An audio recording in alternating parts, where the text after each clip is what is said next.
So we move along now to our third presenter, and I do like that Kalain pointed to specifically to the impacts on food systems, food security, and specifically as well in this region, because our next speaker will be focusing on that. And he is Dr. Chaney St Martin, who is an international technical specialist in water and soil management and climate innovation, with over 19 years of experience in research, fieldwork, and project design, as well as implementation in more than 15 countries. He has served on high-level technical panels and committees for hemispherical and regional planning for climate change and disaster risks management, and is a certified trainer of trainers in climate risk management and damage and loss. So Chaney is here today to talk to us about what is happening in the realm of food resilience, building resilience in our food systems here in the region. And I think based on what you've just heard about him, he's very qualified to do that. So Chaney, handing over to you now. Yeah, thank you, and good day to all. Good day to all my colleagues as well, and the news media that would have joined that session here. As you put up the slides for me, I do want to express how grateful we are to be part of this. I also wanted to present, perhaps bring forth an angle here that is often not specifically spoken about. And I just remember while going through this and preparing for this presentation, one of the things that hit me as very interesting is an article that was entitled Emotional Pathways to Climate Change Responses. And that really brought forward the thinking in my head that, we must have a balance between the data and also the clear and the messages in a way that could be assimilated here.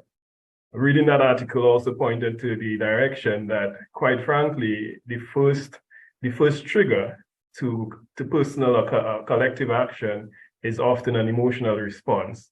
And you do not see that often being featured out even in presentations or information that is given out. And I think that there is space to actually do that. Hence, a lot of my presentation is not going to focus on the numbers and the data, which I think is out there, and it is already creating a particularly emotional or psychological state. Rather, I would want to focus more on how do we package these messages in a simpler way that could be assimilated, perhaps even propose a framework to do that. And also at the same time, bringing the message home. What is the personal action? What are these regional actions that we could undertake to a very important sector here, which is the agricultural sector that has that multifunctional role. So a lot of my presentation would really focus on that. My colleagues before did a commendable job in terms of presenting the technical aspects and the data.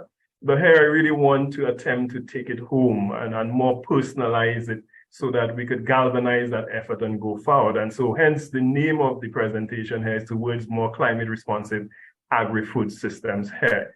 And so as you'll see on the next slide, what I'm proposing here is that we could frame this message there. And the first way we could do it, three main messages here, we could frame it here. And I want to perhaps compare it to what my colleagues would have said. The first one is to take note. And if you listen very carefully to the previous presenters, you are hearing this interpretation, this clear thing. We must take note of what? Whether it is the temperature greater than the average, the global average of 0.5, greater than that or below for the El Niño, whether it is the issue of climate change, looking at that 1.5, keeping it. The instrumental thing here is that we need to take note of these things here because they are alerts, they are triggers, they are something that will inform us perhaps of how we can act collectively or individually.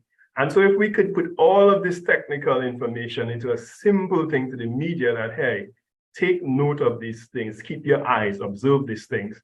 And once you have observed these things here, take into account what these things are doing, which is really the issue of what is the impact or what are the impacts of these things on our livelihood, on our society? What are these things doing in terms of the monetary things, in terms of the quality of life? And so therefore we have the take note phase, we have the take into account, which collectively tells us, hey, let's be observant, let's think through these things here.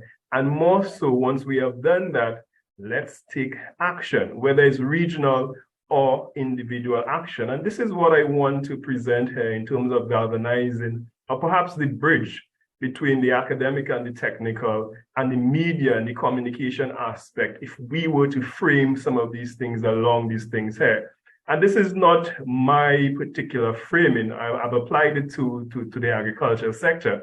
But you see that kind of simplicity in the IPCC, and also my good colleague from Jamaica, Dr. Taylor, Professor Taylor, also would have presented some of these things in a more palatable way that you could actually read when you're going down at your bed, a bedtime story. You could tell that to your kids there, take note, take account, and take action. A very good way of actually putting that forward here. So let's go into it a little deeper in the next slide. And I wanted to perhaps zone in on that point here as it relates to the take note. I wanted to take note that it is not that we are saying that climate or the issue of weather or climate variability has not been an issue, particularly in the agricultural sector. The farmers have had to deal with the issue of climate, weather patterns, climate variabilities for some time. It is actually inherent in the kind of system that we have, which is really dependent on the natural environment or natural resources. And so they have learned to cope with it here. And so there's a fair amount of knowledge and ability, and kudos to the farmers and the producers who are able to do that and sustain that over a period of time.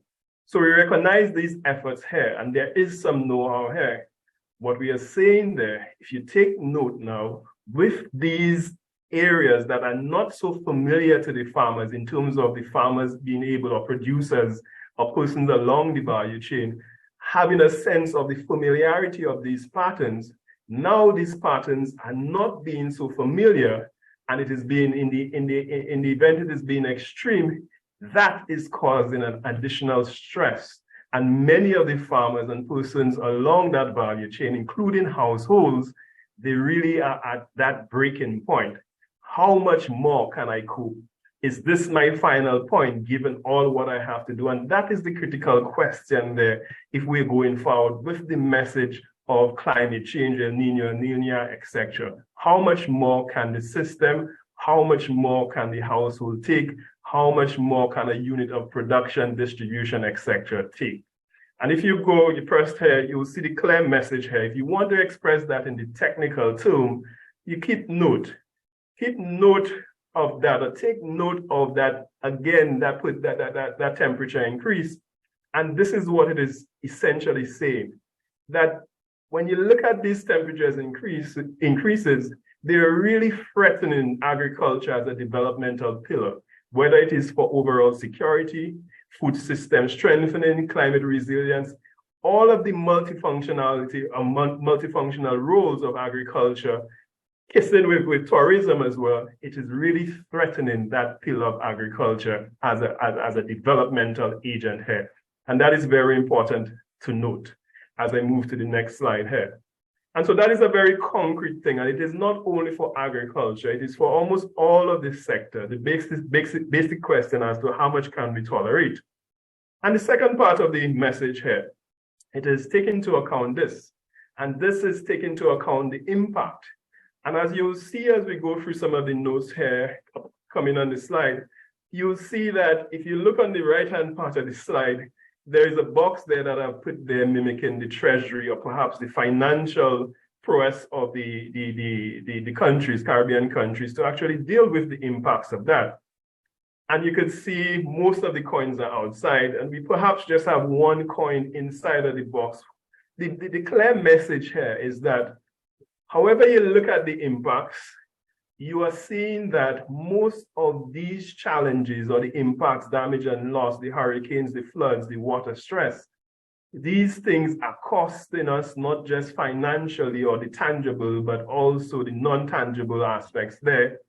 And the ability of us to sustain it, for example, in the case of Dominica, where the cost of loss and damage is more than 200% of your GDP, how are we going to sustain that? How are we going to recover? How are we going to go from things like El Nino, that although when it happens for a particular time, within a year, etc., the downstream effects continues in terms of recovering from that going along. So Umar, if you could press here, I want to just share some key messages here with you here, that you have some time to read here. But the crux of the matter is that this is what is happening in the Caribbean here. You are seeing the economic impact of climate change higher than the world average here, with more than 5% of the GDP per year. And you are seeing the potential to increase that. You're also seeing that 10% of the GDP of the Caribbean, if we are not implementing these adaptation measures here, you see that that becomes an issue here. And most importantly, as you go forward, the question we have to ask here, when it drills down to the households, because essentially in the Caribbean, farming is a family kind of farming here. The production of food, whether it goes directly, you buy it from the market, it still ends up at the household as well. And that connection must be made. Both the production and the consumption of the food is at the household level, or from persons from the household. So that is a very, very important connection to make as we summarize the take into account here. Go ahead, Omar. And this is why it matters. And perhaps this sometimes is the most obvious way how it matters, but it extends beyond that. And you're seeing the potential effect on agricultural production, the food prices, etc. But more so, it's a simple message.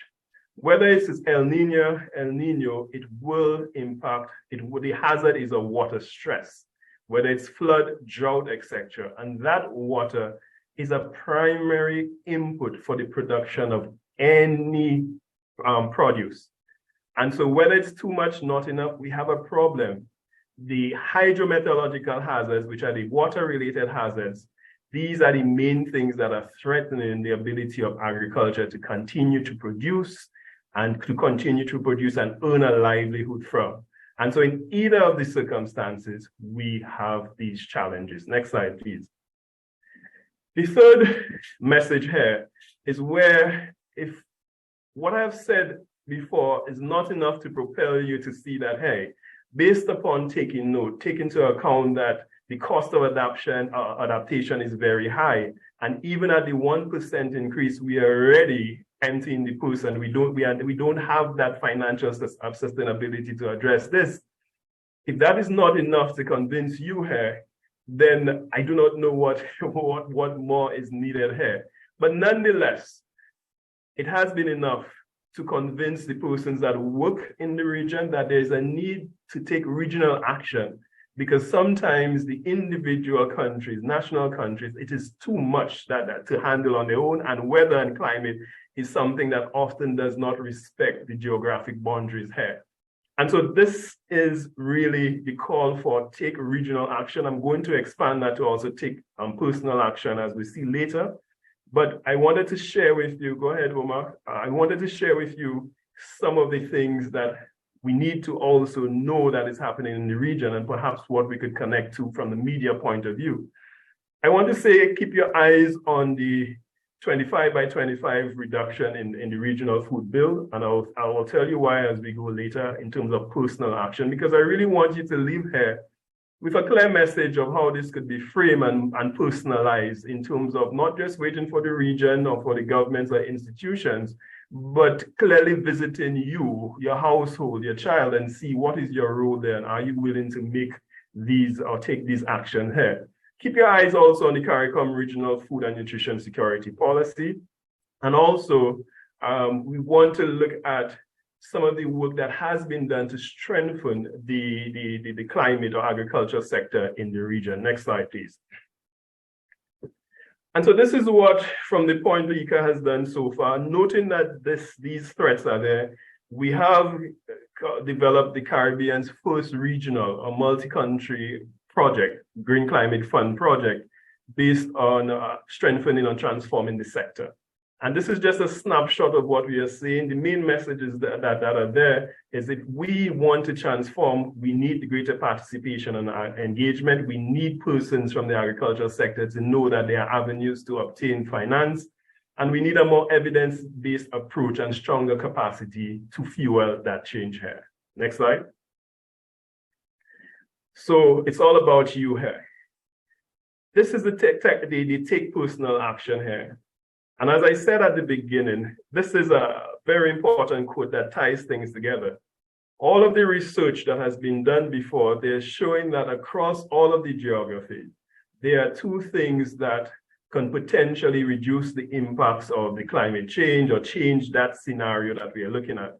One is to adjust your food preferences. A diet that is closer to indigenous and local in some instances is preferable, and you could see that having a great impact in reducing the carbon emissions, etc., or the GHG emissions. And you also see once the issue of managing your waste there in terms of reducing it and also transforming its circular system. These are the two things that are touted to have one of the major impacts or potential positive impacts on the climate change or managing that going forward. Go ahead, Omar. So this is what I want to transform here. And I want to ask you this basically here, and perhaps this is where we personalize it here. What if we are able to ask individually, what is the climate resilience of your household look like? Or perhaps if you have kids, your kid came home and he or she has a class project that asks you this here. Mommy, daddy, I have been tasked to do that here and actually operationalize it. How can we actually do that? Go ahead, Omar. And these are some of the things that we have to think. First of all, we have to find some way of measuring and indicating, what does that look like? How do we get there? Go ahead, Omar. How do we actually get there? How do we know we are moving in that direction? Go ahead, Omar. And then how do we track that progress? And I think that this is something that could be personalized, whether it's through your food preferences, whether it's through better waste management. This is taking it home. If your child had to that's the only thing they had to do to get into an Ivy college, to see that this is a project and you materialize that, is that something that could be done? And so I want to leave you with that. Go ahead, Omar. Next slide. As we think of it and personalize it, and again, bringing back the key messages, go ahead. Take note, take into account, and take action, whether it's regional or personal now. The next slide is really pointed, and it really says that you are needed in the conversation. You really are needed in the conversation. It is not just about the government or the regional. It is something that is personal. You are more than what you eat. When we start looking at how the eating affects the environment or these climate issues, then we are moving in the perhaps a very sensible direction. So with that, colleagues, I want to say thank you very much. And I also want to, go ahead, Omar. I also want to thank persons who have contributed to that, my colleagues, some of them are connected, and also to the Cropper Foundation for the invitation. I will leave you with this to perhaps just read. It is really a summary about what is happening and perhaps the impact of the agricultural sector. There are climate change on the agriculture sector, essentially making it unreliable if we don't take action there. And so with that, colleagues, I say thank you very much. It was very nice participating in that, and I look forward to your